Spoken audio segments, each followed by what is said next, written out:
Hey, can you hear me okay? Excellent. So I'll be affirming the resolution that it is possible that the Earth is flat. Now, I kind of want to address the negative stigma that's associated with this resolution. I'm not some kind of crazy conspiracy theorist or science denier, but rather the advocacy for my position derives itself from a rich lineage of 2,500 years of Western metaphysics. So before we examine some seminal philosophers in this tradition, I want to establish 3 points of framework so we can clarify exactly what we're debating about. The first point of framework concerns the word possible in the resolution. And you can write this down as possible versus probable. Now, possible is defined by Oxford Dictionary as something that may exist or happen, but not certain. And we must be absolutely sure that we can't conflate it with a very similar sounding word, probable. Probable refers to likelihood, or the condition of being more likely than not, whereas possible is just that there's the slightest chance that something could be the case. Now, the implication of this is going to be in my second framework point, which is that of the burdens. Now, my opponent must demonstrate to you that it's absolutely impossible that the Earth is flat. We must have absolute certainty of the impossibility of the nature of the Earth. Now, the burden for me as the pro is that there's a slight possibility or likelihood that the Earth could be flat. And the third point of framework pertains to the word is in the resolution. And this is that this is an ontological discussion. The word is a verb of being, and being, or in the Greek ousia, has been discussed by Western philosophers for 2,500 years. This is discussion intrinsically concerned with ontology, or the nature of reality as it is. Now that we've established framework, I'll be engaging with some of my opponent's points more in depth and presenting various philosophers throughout the course of this debate. So we're going to start right now by talking about René Descartes. Now, René Descartes in his Meditations theorized that there could be some kind of quote unquote evil demon deceiver that exists that's continually meddling in the minds of humankind and influencing our perception of reality. In other words, we perceive reality one way, but it's only because we've been conditioned to perceive it by this malevolent supernatural power. Now, am I saying it's probable that there's some kind of demon that's messing with our belief systems? I don't think it's probable at all. But does that possibility exist? Yes, we have to affirm that there's a possibility of an evil demon deceiver that's influencing the way that we perceive reality. Consequently, we could perceive the Earth as round, or the evil demon deceiver is causing us to perceive that the Earth is round when in actuality it's flat. That possibility exists and provides a distinct reason to affirm the resolution. I'll be passing the mic to you. So I think very quickly I guess I feel the need to challenge the definition of possible as defined by the pro side, because while I use the Oxford Dictionary definition, that is, I think, relatively fair. For the sake of debate, I prefer this definition from an equally reputable source, the American Heritage Dictionary, saying that possible means capable of happening, existing, or being true without contradicting proven facts, laws, or circumstances. So to use that definition as there actually has more relevance within this particular debate framework, because to otherwise define possible as essentially anything could be possible, or else, to argue the otherwise would be an argument of absolutes that no one can ever prove, then there would be no debate at all to be had. So this debate, while it does not have to be necessarily probable, possible should still follow a definition that can actually be debated, which is that it has to be true without contradicting proven facts, laws, or circumstances. So with that being said, the argument of René Descartes saying evil demon deceiver influencing our perception of reality may be what's affecting the way we influence and determine our laws of science and etc. That would overall contradict proven facts, laws, or circumstances as we so far know them. To use that as a notion of, well, then it's therefore possible, is kind of, that's ultimately not good debate form, because there's nothing then to debate for this. So for there to be something to debate about, I would say that possible has to have something more than just that. It has to be something that we can actually, as humans, actually be able to debate for the sake of this. And with that being said, then I would argue that there is no possibility of the Earth being flat, because to say so, it would be completely contradicting proven facts, laws, and circumstances. It's not even just a Western ideology. It's not even just a Western mind frame. Scientists across the world, from Egypt at the very beginning and Alexandria to today, all really affirm that flat Earth theory is completely false, whereas the Earth is overall spherical and round all around. And There are too many forms of evidence to back that up that has been consistently followed. It is how planes fly. It is how rockets get into space. It is how we literally go around the world by having to go around a certain way. It's how your GPS works on your phone. It's how gravity keeps you on the ground. The many flat earth theories that have come up to justify the alternatives, while they kind of have their merit in that, sure, no one can argue that whether they're possible or not, they have no reason or facts or evidence to back them up, whereas all the reasons for the earth being round do have facts and evidence to back them up. And if the argument saying against them is, oh, well, maybe those facts aren't true because it's possible that there's a deceiver affecting our influence of reality and our complete perception of reality, then there's really nothing to be said. What would be the point of such a debate? So my opponent's primary contention against my case is that my definition or my interpretation of the word possible undermines the debate. Well, the fact of the matter is that we have physical notions of reality propounded by philosophers throughout the ages. When we're discussing ontology, my third framework point, which my opponent didn't contest, we can't exclude these philosophers from the debate. So bringing in 2,500 years of Western philosophy to discuss what it means for the earth to be flat in actuality isn't something we can necessarily excise from the debate just because it somehow undermines the debate or makes the debate less fair. In terms of my opponent's definition from the American Heritage Dictionary, my contention is that this definition imports notions of probability into the notion of possible. So we find concepts of probability, which includes likelihood or chance happening, whether something's more likely or not, embedded in this definition of possible. And because I defined in my first framework point that possibility and probability are two wholly separate notions, we need to go for the less adulterated version, the less unmitigated version of possible, which is something that may happen or may exist. We don't have certitude, but we have this sort of possibility. And in terms of my opponent's case, her only advocacy she provides is science here. I'm going to have two responses to science. First of all, is that science, the overarching response is that science can't prove anything. And the reasons for this, there are going to be two. The first is that scientific inquiry is dynamic. The entire notion of science is that it's evolving over time. Our prehistoric ancestors' version of science we call fables and mythology, and a million years into the future, it's what scientists are going to think of us now. You can't prove anything with science because science is concerned with questioning assumptions and destroying and butchering our sacred cows. Like, that's the entire point of why we engage in scientific inquiry at all. Science can't demonstrate anything beyond a reasonable doubt. Can't prove anything. And the second point here is that scientific inquiry is delimited by philosophy. Scientific inquiry is delimited by philosophy. And this is a great time to bring up Immanuel Kant. Now, Kant distinguished between two realms of reality. We have the phenomenal realm, which is the world as we experience it, and the noumenal realm, which is the world as it really is. And Kant proposes that there's some kind of gap or rift between the phenomenal realm and the noumenal realm. We can only experience with our sense perceptions the phenomenal realm. We can't actually bridge the gap between what we experience to knowing the world as it actually is. Therefore, the world as we experience it seems to be round. We can't determine that the world in actuality is round or flat because that belongs to the inaccessible noumenal realm. The point, well, I don't think it's probable that the earth is flat, but the possibility exists because we can't actually access the world, according to Kant, as it really is. A few things there. I want to quickly, I think, kind of hand-wavy say that 2,500 years of Western philosophy, while they have their incredible contributions to this very debate itself and general academics, they don't, at the same time, undermine, certainly they don't guide 10,000 years of the past science, all showing the same consistent result. So I think they can intertwine and they can really be useful together, especially in the context of this debate, but that doesn't prove really anything. And at the same time, you also said, quote, science can't prove anything. And on one hand, I almost like that definition. You know, that's the overall motivation that keeps us going with science, right?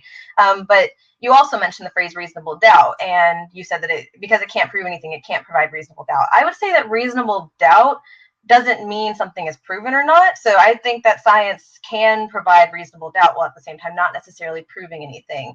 So with that being said, arguing the Kant side of we can never really verify the noumenal, I think what we can do as humans is recognize really consistent observations of one's worldview over thousands and thousands of years at the very least, for sure, and recognize where there are similarities and observations and conclusions and where they all tie together and come in agreement with what are the causes of these things. To search for anything deeper would be something, numinal, something beyond human reach, and then we may as well be arguing if God exists, and that's not what this debate is about. It's not debating about things that are otherworldly or other reaching for people to be able to achieve. At least that's not how I'm debating it, because I do not believe that the definition of possible as, quote, anything is really fair for a debate. I think that while it doesn't necessarily mean probable, even how I defined it, even with the American Heritage definition, something can be capable of happening without contradicting proven facts, but still not be probable whatsoever. It's very probable that anything could happen in the next 5 minutes, but or not probable rather, but yet it still could happen. It's not probable whatsoever that my computer is going to crash and ruin this debate right now, but it is technically possible, and it would not contradict any proven facts, laws, or circumstances. So I don't think those debates really contradict, or those definitions really contradict one another. I think the definition of possible as requiring some alliance and compliance with proven facts, laws, and circumstances is really necessary, because otherwise we have no framework for a debate for humans to really be able to have without just pushing everything to an otherworldly experience that can't really be debated other than shrug our shoulders, there's nothing we can prove about it. Really, then you're kind of pointed back to Descartes, in which you can just say, I think, therefore I am, in philosophy, and call it a day, with that being the whole debate. But that's not what humans are about. We search for answers, we use evidence to find them, and then if we find the same answer over thousands of years and come to the same conclusion, it is perfectly reasonable to then say, this is the answer we're going with, and it's the only reasonable possibility based on that. Okay, I want to reestablish the framework here. And the first point of the framework is possibility versus probability. In terms of the American Heritage Dictionary definition, there's something that seems a bit disingenuous, something a bit wrong with that definition. And the reason why I've realized is because it contradicts pretty much the definitional consensus on what possibility is. In addition to Oxford dictionaries, which defines it as something that may exist or happen but not certain, we've got the Macmillan Dictionary, Dictionary.com, Cambridge Dictionary, and the Merriam-Webster Dictionary concurring with Oxford Dictionary on their definition of possibility. Consequently, my opponent's definition of possibility is in left field, and despite her rather sort of unsubstantiated contention that my definition undermines the purpose of debate, this is what dictionaries throughout the world, across the world and from different countries concur possibility means. So in comporting with the definitional consensus, I think we need to accept the notion that possibility means there could be the slightest chance of something happening, which entails framework point number 2, which are the burdens. In order to side with the con, you have to have absolute certainty that that it's impossible that the Earth could be flat. And for the pro, the burden is that there's the possibility, there's the slightest chance of the Earth being flat. Third, and finally, is that this is an ontological discussion. My opponent talks about how Western metaphysics, 2,500 years of Western metaphysics, isn't really salient to the discussion, but she didn't contest my third framework point that this is an ontological discussion based on the word is. My opponent erroneously assumed that I was deriving this notion from the word possible in the resolution. However, I'm deriving it from the word is. When we're talking about the word is, we're talking about fundamentals of ontology. It's a metaphysical question. Is it possible that the Earth is flat? Therefore, we need to derive our answers to this from our lineage. 2,500 years of Western metaphysics. In terms of science, I think my point that science is dynamic has gone unrefuted from this point, and also the point that science is delimited by philosophy, that science only operates within this realm of the empirical world. Philosophy delimits science, it demarcates the boundaries of science, and that's what Immanuel Kant talks about, that we can know the world as it is within these scientific confines, but we can't know the world in actuality. Same thing with Descartes. There's the possibility that everything we do is being influenced by some evil demon deceiver. And if we want to throw out another philosopher, we can talk about Baudrillard, who actually influenced the movie The Matrix. Baudrillard wrote about how we could be living in some elaborately contrived designed simulation. And we believe that we're actually existing in a reality. However, reality as we know it could be entirely different. The fact of the matter is, there's definitely the possibility of the Earth being flat, even though that defies our scientific observation.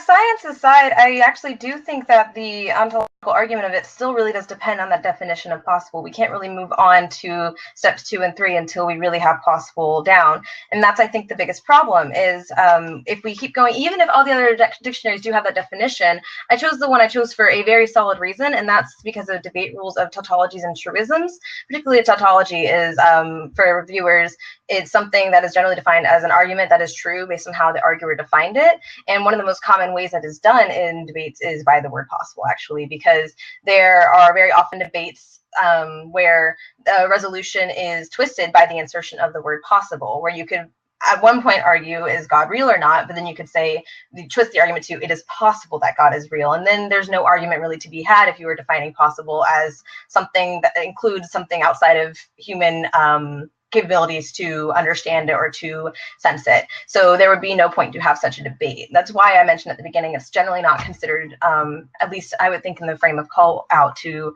be really worthwhile to use such a definition and moving on to the burden and the is points that you mentioned. Because while it is true that I do have the burden of showing that it is not possible that the earth is flat, I could very well do so using my definition of capable of happening, existing, or being true without contradicting proven facts, laws, or circumstances. It is not possible that the earth is flat because it is not capable of happening, existing, or being true without contradicting the proven facts, laws, and circumstances. That is the only definition that could really be argued that we have a framework to understand as humans that are stuck in the world we are stuck in. If there is a noumenal, as Kant once mentioned, and as the proponent pro mentioned, then there would be no argument to be had. There's nothing we can really say other than that. So it wouldn't really be a conversation worth having. So to have a conversation worth having, we have to consider the possibility that the word possible is a little more strict than just anything. That's the only thing that makes there something to be worth arguing about. And with that said, then I could very well prove using science such as shadows, gravity, etc., that the only thing capable of happening, existing, and being true without contradicting proven facts, laws, and circumstances, that the earth cannot be flat. Okay, I think we need to clarify exactly what possible. In terms of this not being a fair debate, I've got a litany of responses for this. First of all, I didn't write the resolution, so I can't clarify whether or not this is a fair debate. I just picked the side that QallOut gave me for that. So I can't be interpreted as misconstruing the resolution because I never actually wrote it, so I didn't construct the unfair burdens of this resolution as my opponent's contending. Secondly, my opponent talks about the debate rules of tautologies and truism. I've looked at the QallOut rules. I don't see any rules about tautologies or truisms in the QallOut debate rules. My understanding is that we have two sides who take two positions on an issues, and we debate to the best we can, rather than these artificially contrived rules by my opponent. In terms of this notion of fair, I believe that when we're discussing fairness in a debate, a definition of the word possible is fair or not. Fairness is derived when we look at the consensus of definitions. So when we have 5 different dictionaries defining possible the same way, I say it's probably more fair to side with that consensus rather than to accept my opponent's definition of possible. In terms of it's not that just like citing Kant and Descartes render this not a conversation worth having. There are many legitimate ways to go against Kant. Like just name dropping Kant and talking about his distinction between the phenomenal and the noumenal. Like there have been thinkers that have risen to try and refute that. We call them the naive realists, whereas Kant was a critical realist. So there are legitimate arguments that my opponent could venture against Kant. So to say this conversation not worth having because I've somehow excluded her from the round by talking about Descartes and Kant, I just don't think that's a legitimate position. And in terms of even her definition doesn't comport with facts, laws, and circumstances, the entire substance of this debate is about facts. And the postmodern and existential philosophers that I've been bringing up, that skepticism that disputes facts, laws, and circumstances. When we talk about Descartes, I'm going to go and preview my points again to demonstrate that now they've established this notion of possibility, that it's possible the earth is flat. When we talk about Descartes, there exists the possibility that our perception of the world is not accurate. We could be being malevolently influenced. Does exist, and it's certainly fair to bring up in a debate about ontology. We talk about Immanuel Kant, the possibility that the noumenal world does not correspond to the phenomenal world is also there. Finally, when we talk about Baudrillard, we can discuss that there's a possibility, distinct possibility, that we are living in a simulation right now. It's been espoused by a lot of people. We can't prove it, we can't disprove it. Therefore, the possibility that the Earth is flat, that the actual state of the world does not correspond to our perception, exists. Things. I'll try to get to all of them. I first want to really clarify really quickly that I didn't mean to show any particular negativity toward the pro side. That's not what I was really trying to get across, nor was I trying to say that we are like bound by really explicit rules within QallOut's framework. I did just kind of, what I was getting across was more so that it's just generally accepted that this is how debate tends to go, at least in my past experiences. And I would, this is more saying it for the viewers watching, that I hope they would view this with kind of some reasonable notion with themselves that this is what is considered fair for debate. I also wasn't considering it unfair that Connor Descartes would brought it up, but rather that the definition of possible doesn't really allow for much other discussion to truly really go on, because per your definition, is there really anything that isn't possible? If possible can truly be anything with a possibility by layman's definitions and by many dictionaries, I say if we go with your definition, then it's possible that my definition is better, even though you have more definitions on your side, because your definitions say that that's possible. So that would be a cyclical argument that there would be no point in us arguing, is what I'm kind of getting across. So there has to be a kind of more firm definition that would make the debate worth having.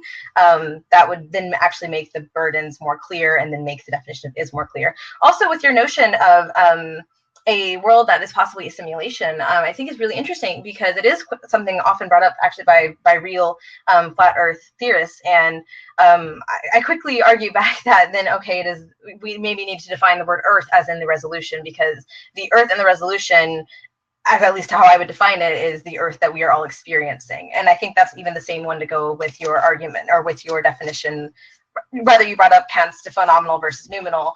I would argue that we aren't even talking about the noumenal Earth, but rather the phenomenal Earth. I would argue that maybe we're talking about the only Earth that we can all actually experience and measure and observe and come to conclusions about. And if there's something otherworldly going on, whether it be that we're in a computer simulation, or God is warping our vision of reality, or there's a demon in all of our minds, that wouldn't be anything that we would actually consider Earth, because it's up to us what we are actually walking around and observing on a day-by-day basis to call Earth, to then observe its radius, to then observe its spherical nature. So even if it were on a simulation, it would still be our Earth that would be round by all notions of our ways that we can observe it and come to that conclusion together. And if there were any other possibility that there were otherwise, it would be an other Earth that we wouldn't actually experience as our home. And perhaps that would be another definition that we could argue, but that is where I think we really go. And I think that even applies to your definition of possible, where we need to consider, well, what Earth are we really talking about here? Because I'm talking about the one that we actually have the ability to measure and come to conclusions about. And if over the past tens of thousands of years, we've all come to that same conclusion, it is only reasonable, and in my opinion, that's the point of debate, is to come to a conclusion with reasonable doubt, just as in a courtroom, then I think it's only reasonable to come to the same conclusion we've come to, the one that we have for thousands of years across the world, worldwide, that the overall consensus is that the Earth cannot be flat. Cool. Okay. First of all, I want to apologize for using the phrase reasonable, I believe, in my second speech. I've been doing a lot of mock trial recently, and using that phrase in the courtroom setting has just kind of become second nature. So I didn't mean to infuse this debate with those connotations. I want to look at two overarching points in this speech. First of all, talking about like the world under my definition and the world under my opponent's definition. I still believe that these rules of debate, these generally accepted conventions that my opponent keeps referring to, that I'm not acquainted with because they haven't been expressed in QallOut, they haven't been expressed in any other debate in which I've engaged. I'm not sure whether or not they apply. They're just sort of like a societal convention that my opponent's using against me simply because she doesn't like my definition. I think that when we're talking about fairness, what's fair is to use the words as they are commonly accepted, not to facilitate what's quote unquote the best conversation. That means when I see the resolution that pops up when I register for a QallOut tournament and the word possible, I go Google the word possible, and the first 5 dictionaries that come up define possible the way I defined it. I'd say that's a fair interpretation. The implication of that is the burdens I proposed in my original speech. The burden that my opponent must demonstrate that there's an absolute impossibility that the Earth is flat, whereas I must show a possibility. Now, I've demonstrated this possibility through all the philosophers I've presented. Like, that's beyond, we've demonstrated that sufficiently. So I wanted to turn to my opponent's definition.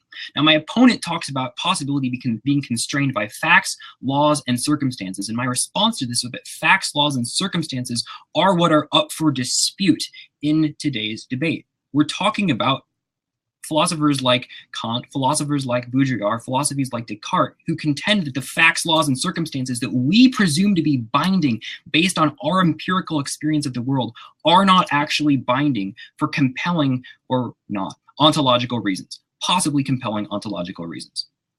So in terms of my opponent's definition, I think all the philosophers I've cited still apply because Kant, Baudrillard, and Descartes are contesting the very facts, laws, and circumstances which my opponent says that scientifically disprove my case. I've demonstrated that science is dynamic and therefore because it's continually evolving, it can't prove anything. And secondly, that science is delimited by philosophy, 2 points that have gone unaddressed. Now, in the last portion of this debate, my opponents attempted to limit our notion of the Earth to the phenomenal realm, saying that, yes, like, lay aside the discussion that we're in a simulation, we're talking about the Earth as we experience it. Well, the philosophers that I've been citing, such as Baudrillard, and we can go even back to like pre-Socratic philosophers, the sophists like Gorgias and Protagoras, they contended that our perception of the world isn't really the world at all. It's just a chimera. So we can't say that the Earth is flat or the Earth is round based on how we experience it, because our experiences amount to nothing. It's just in our head. That's what the possibility of it being in a simulation is. So when we say the Earth as we experience it is round, there isn't an Earth that we're actually experiencing. We may be dwelling on a two-dimensional plane in the matrix. We're just brains in a vat. The possibility of that exists, and that's why you need to affirm the resolution. I will quickly just use these 3 minutes as my kind of concluding bit. I think the pro will have 30 seconds left if they want to use it. I don't mind. So I will just try to conclude that overall, I don't believe that, I think the notion doesn't say that science isn't dynamic or that it isn't delimited by philosophy. I think that's completely true. I do think at the same time that facts, whether or not we know them, are still facts. That is in fact the point of science, is to find out those facts. And while science as a whole is dynamic and may change, occasionally it does actually come to those facts. And while we as humans are kind of limited in knowing for sure if they are completely 100% absolutely true or not, they are in line with all reasonable facts, laws, circumstances, etc. And when they do so over thousands of years with people agreeing across the world on them, we tend to accept them as true. And with this being said, we kind of spent a lot of the debate arguing what possible means. And I'd like to say that in my definition of possible, I think it is incredibly clear that a flat Earth is not capable of happening without contradicting facts, laws, and circumstances. But in the other definition of possible, I think where I recently went with describing the fact that, well, maybe we need to define what exactly Earth is in the resolution is kind of my other argument. If we're going to define possible as anything, then I do not think that Cart or who you were mentioning, the philosopher's definition of what the Earth really is, really speaks for all people. They may have said that the Earth as we observe it is not the actual Earth, it's not the real Earth that we're talking about, but I don't think that's fair to speak for all people and assume that we feel the same. I think most people would interpret the Earth they live on to be the Earth as we refer to it in a sentence. And so same as the pro, whenever I saw this argument and as a topic that I could choose agree or disagree on, and it says it is possible that the Earth is flat, I thought, well, not my Earth. My Earth is definitely round as how I know it. And that's maybe just due to how I have observed it and how all people have observed it and how our minds are programmed to observe it. Maybe because we're in a computer simulation that is programmed to be on a round Earth that is taking place on a flat Earth. But the Earth that we are talking about, the one that we all live on and that we can observe and find out conclusions about, is indeed not flat. There's no possible way that it can be without contradicting facts, laws, and circumstances.